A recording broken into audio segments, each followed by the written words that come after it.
Omega releases another Speedmaster. Bremont goes pink. Omega also released a slew of Seamasters, and we've got a whole lot more releases, including a Vacheron Constantin 222 that people actually want more than they usually want Vacherons. This is your January 2025 roundup of what you need to know about some of the most notable releases in the past couple of months. Let's dive in. The 222 was released a couple of years back by Vacheron Constantin in yellow gold. It was a 37mm ultra-thin integrated sports watch released as a revival or relaunch of a watch originally released in 1977, commemorating the 222nd anniversary of Vacheron. The watch itself was reasonably positively received.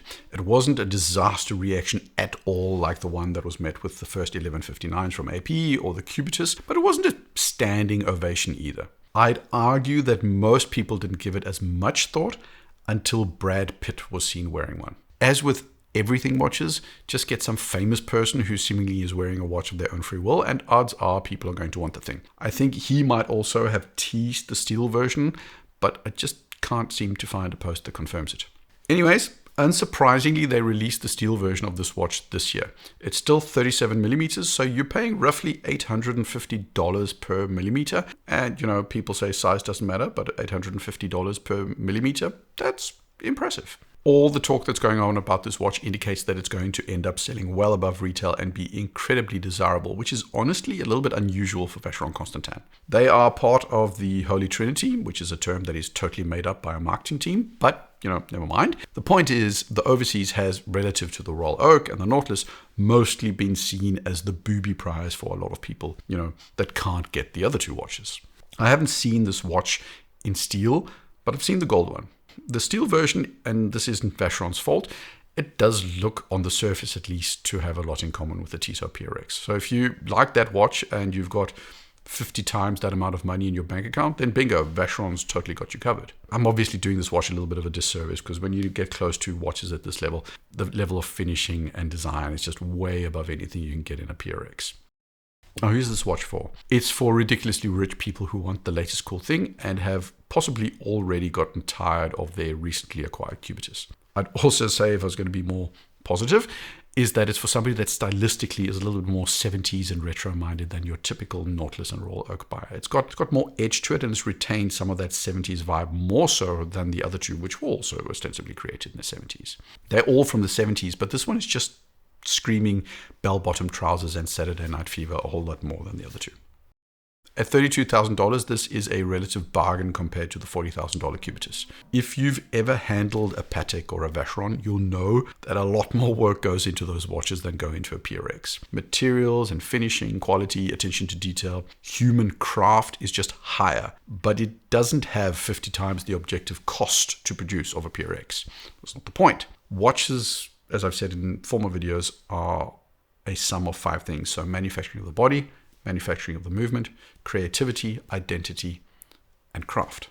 The movement is stunning, but from a specs perspective, so manufacturing of the movement, it's not particularly impressive. And as I said in my Q&A video a while back, when you go above $10,000, movements in some ways are technically worse sometimes than cheaper mass-produced models. Above all else, this watch is a craft watch, and it's an identity or a brand watch. Do you want to learn more about that? Check out this video up here for more information on how I judge a watch in terms of criteria. Having not seen this watch in the metal, I'm reserving final judgment, but I'm unsure if this steel model reaches the heights of the yellow gold model. I instinctively felt that the gold model or the yellow gold model is just the more right version. To me, 2 other things are not ideal. The taper on the bracelet is, to me, a little bit too aggressive, but that's my taste. It's not sort of an objective fact. And also the clasp has no micro adjust, and that's likely a negative for most people. It's also not Vacheron's best movement, but when thinness is the goal, it's the right movement. So, verdict. Is it a grail? Is it a buy? Is it a shortlist? Or is it a think about it? Or is it a better options out there? I'm saying this is definitely a shortlist option. Omega Flight Qualified. There are more Speedmaster types than there are Ben and Jerry's ice cream combinations. There are so many different SKUs that unless you're really a Speedmaster freak, you'll definitely lose track at some point. Overall, you can box all the watches into a couple of categories. They're the classic Speedmaster marine watches. You know them by the curved lugs, you know them by the 3 subdials. Then you've got the heritage models, which are like the Ed White and, various CK2998 models, which usually have 3 sub-registers, as far as I remember, straight lugs and an overall smaller and thinner case. Then you've got the side of the moon watches, which are all about ceramics and other special materials and complications. Finally, you've got your 2 register models, so the Speedmaster 57, those kind of watches, which are also available in a ton of variants. The flight qualified is over in that category. I'm not going to recap the entire backstory of this model, but basically it's a civilian version of a mil-spec watch used by astronauts in training or something like that. It's got straight lugs. It's more of a brushed affair compared to a lot of other Speedmasters, and that's because the military shouldn't have shiny watches. It has a look of a tool watch. It's also an oddly specific 40.85mm diameter, and it's got some subdials that have cockpit instrument origins. You get a new automatic 8900 METAS movement, so not your typical 3861 from the normal Speedy, or not the ever desirable 321 movement of the Ed White either. Now, who's it for? It's honestly not for a lot of people.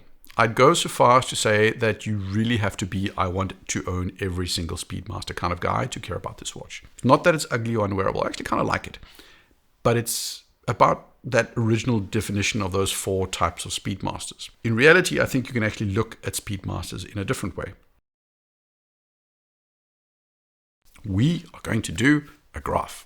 Basically, we've got 2 types of Speedmasters initially. The mainstream and popular ones and the niche models. That's one axis. So the Moonwatch is mainstream and the 2 counters and the dark side of the moons are relatively speaking more niche. Then on the other axis, you've got the collectibles. So the Speedmaster is mainstream and popular, and it's not really that collectible in its modern iteration. There's some old models that are, but today it's just a black dial Speedmaster. Then you've got the Speedmaster Snoopy. That's still mainstream and popular, but it's highly collectible. Then you've got the Ed White. It's more niche, but also highly collectible. Most of the 2 counter models are niche, but not really collectible. This watch, I think, is designed to be niche and collectible, but I don't think it's going to be particularly collectible. The Speedmaster models that are niche, that succeed as collectibles, need more authenticity. It would need to be the actual mil-spec version. The civilian version, I don't think, will ever hit that level of collectible desirability. So unless you really like it just for its difference of look, I don't think it's going to hit the audience it's aiming for, which is the niche collector audience. For me, the biggest weakness is the design. It's good, but it's also different and it's niche and the whole thing. So niche is going to appeal to less people, and it doesn't particularly appeal to me, but it's going to appeal to somebody, which is cool. But for the broader audience, not so much.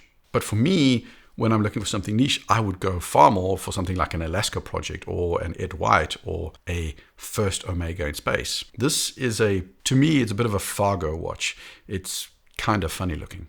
My verdict is there are probably better options out there for most people, and it's mainly for people who have either a familial or emotional connection to NASA and space pilots. Omega Seamaster.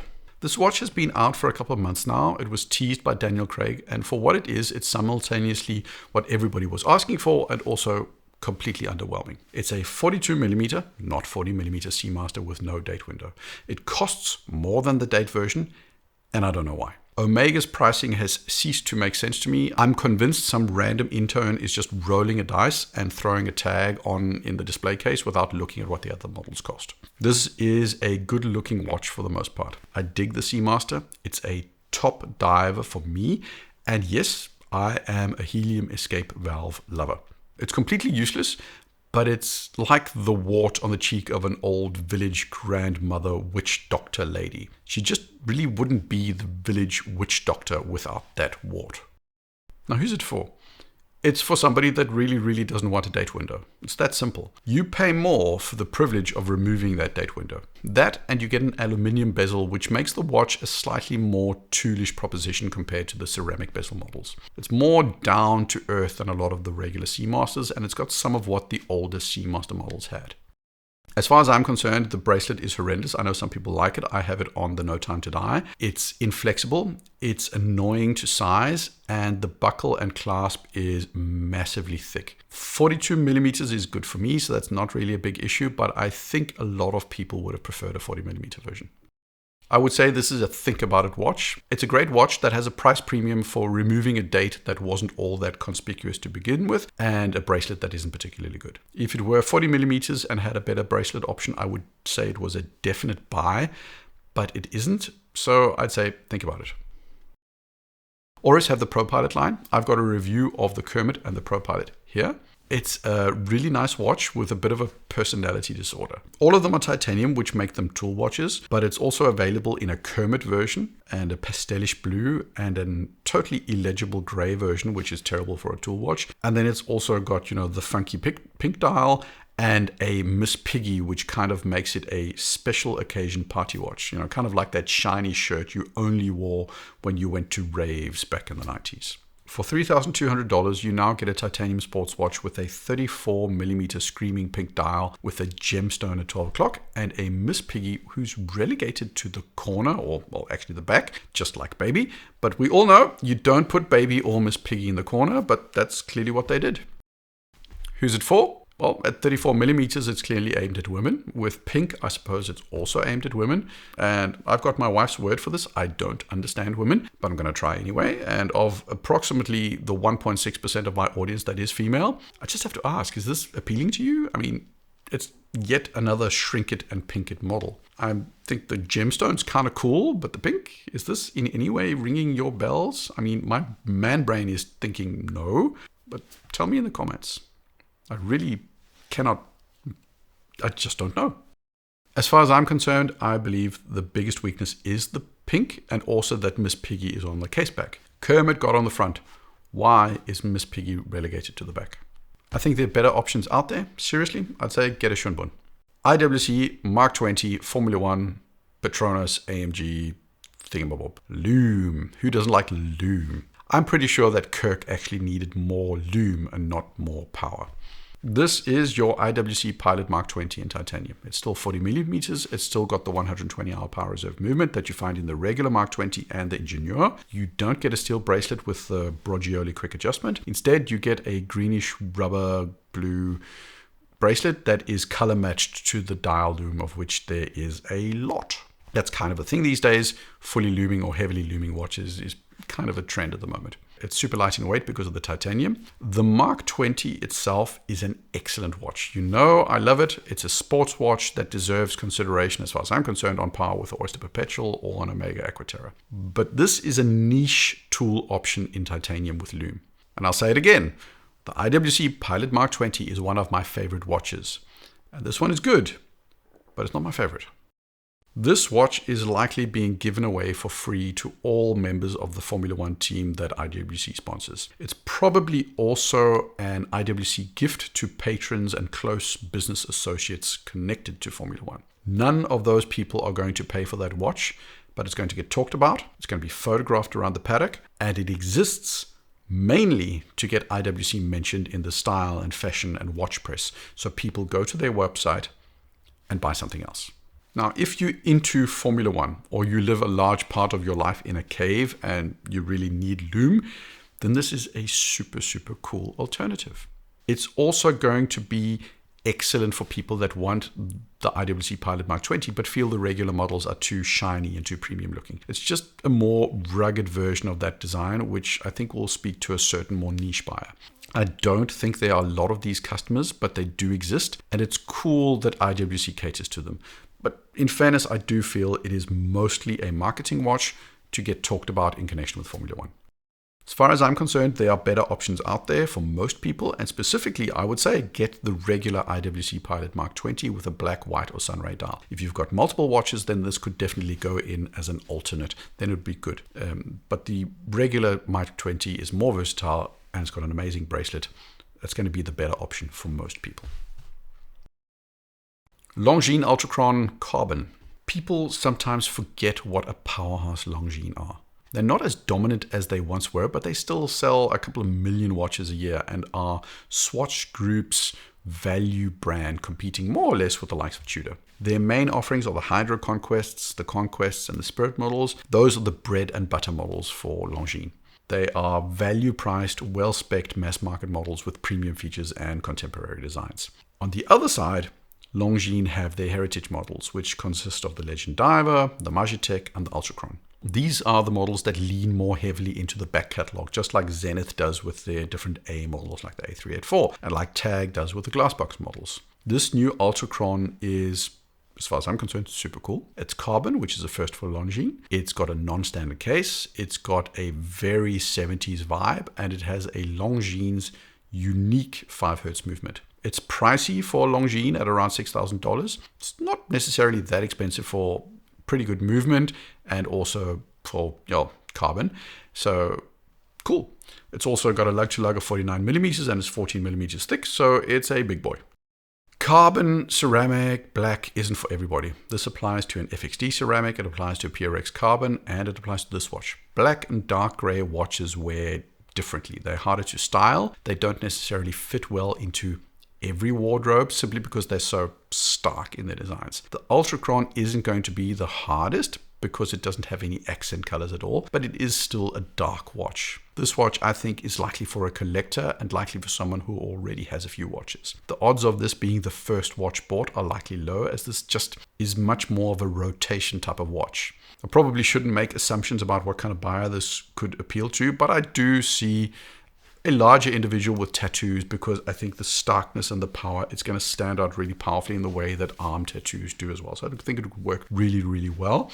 And it's going to be more of an adventurous watch. The biggest weakness, I think, is the size. This watch wears big. Its lug to lug is more than a Speedmaster. It's also thick. And with 43 millimeters diameter, this, is largely for large wrists should only apply kind of territory.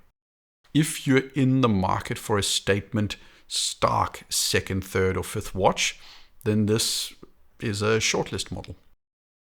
There are a couple of watches that I really, really love and I will never ever buy.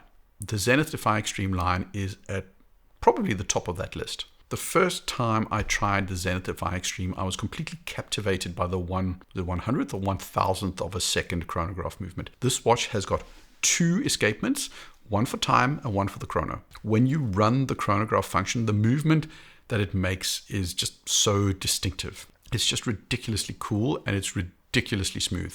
It's a party feature and it's a cool one at that. This is that watch now in a jungle color configuration with green and tiger stripes and a matching green rubber strap. And it can be yours for $26,900. When it comes to who it's for, Zenith has 3 lines. They've got their back catalog watches like the A384. These are watches for watch nerds. They are recreations of classics and are meant to appeal to people like myself and people that watch people like me talk about watches. Then they've got their mainstream watches like the Chronomaster Sport. This is the line for regular people who might not be collectors. I mean, there are collectors that buy them, but it's aimed at the mainstream. People who might not care that much about watches, but want something that does something similar to something like a Rolex Daytona. So a luxury, mainstream, easy on the eye sports watch. Finally, you've got the extreme models.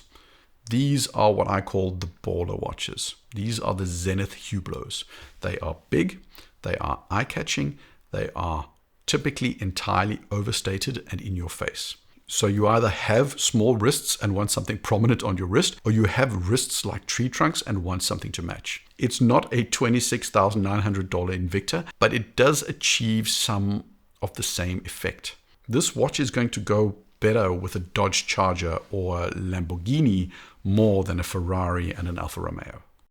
Technically, it's not really a weakness because it's designed this way, but the size just eliminates this watch as an option for a lot of people. The color scheme is also a super deliberate choice, but again, it makes this watch super niche, and that's kind of the whole point. I'd be tempted in a smaller size, but not at 42 millimeters.